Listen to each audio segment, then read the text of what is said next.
There's a great question from Incognito who asked why Congress isn't doing more to deal with these district judges who seem so out of control.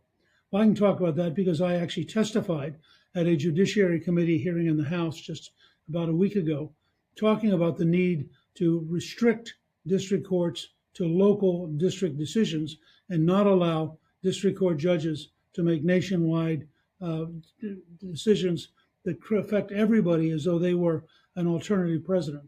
I'm delighted to report that Congressman Darrell Issa actually passed a bill which would block district courts from having nationwide injunctions and instead limit them to their own district. It went through the House. Senator Grassley has a similar bill in the Senate. I suspect it'll pass, and I suspect that President Trump will sign it. So Congress is moving to put district judges back in their district and not allow them to pretend that they're alternative presidents. Madam Speaker, in recent years, it has become glaringly obvious that federal judges are overstepping their constitutional bounds under Article 3 of the Constitution, which applies that lower courts are created under statute by the Congress. Pursuant to congressional action, district judges are limited to the plaintiffs before them that have nexus in their district.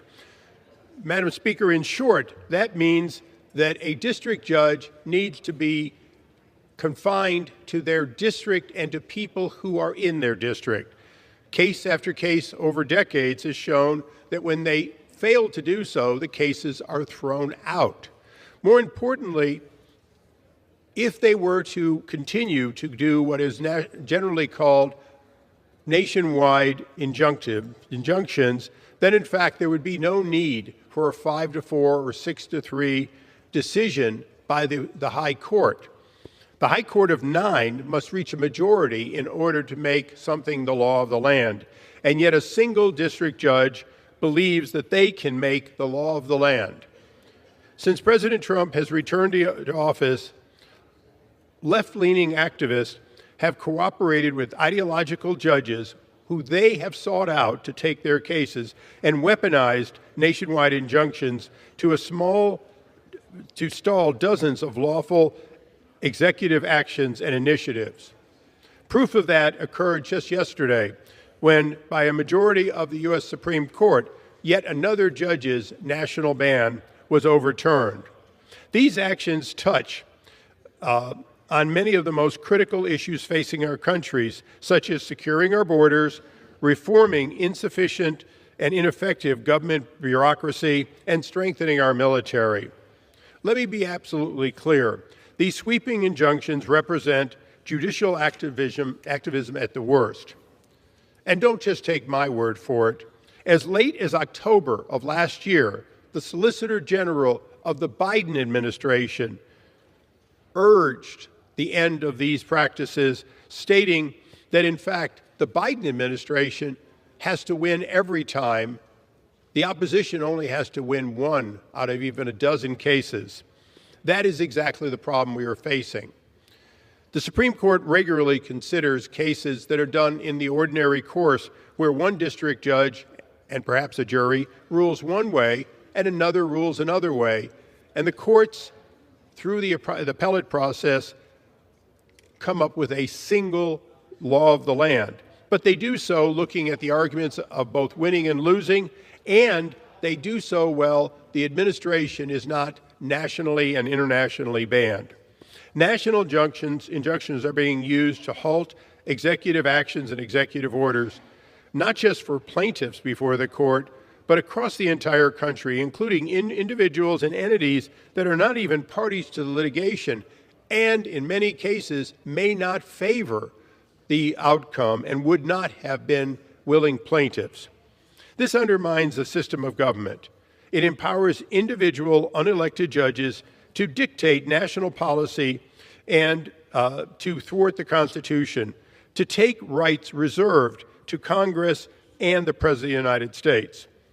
NORRA, the No Rogue Rulings Act, puts an end to this type of abuse. Under NORRA, we reaffirm the principles that district court orders can only bind parties before the court and not non-parties across the country.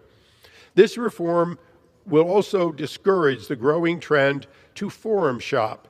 Because, Madam Speaker, if you can go to Hawaii because you can find a judge that will rule against an action taken here in the District of Columbia, you will do so if you can get a nationwide injunction. If you can only enjoy individuals who may not even be affected by it, there's no incentive to do so. Madam Speaker, there are 677 current judge positions, not including those on senior status. 677 individuals, each of whom can exceed their authority and stymie the legitimate actions of government. In some cases, these judges have even ordered the payment of amounts when the administration is determined that there is great risk of fraud. During the last administration, they objected to this. They tried to stop it. And even in the last days before the election, the Biden administration was doing everything they could to accomplish what we are doing here today. In fact, there was even legislation in the last Congress authored by Democrats to do it. This is not a partisan issue. It may be a timely issue for this president, but that does not make it partisan. To do the right thing at this time is critical, and I urge my colleagues to support the No Rogue Rulings Act and restore the constitutional balance and respect for separation of powers. And with that, I reserve the balance of my time.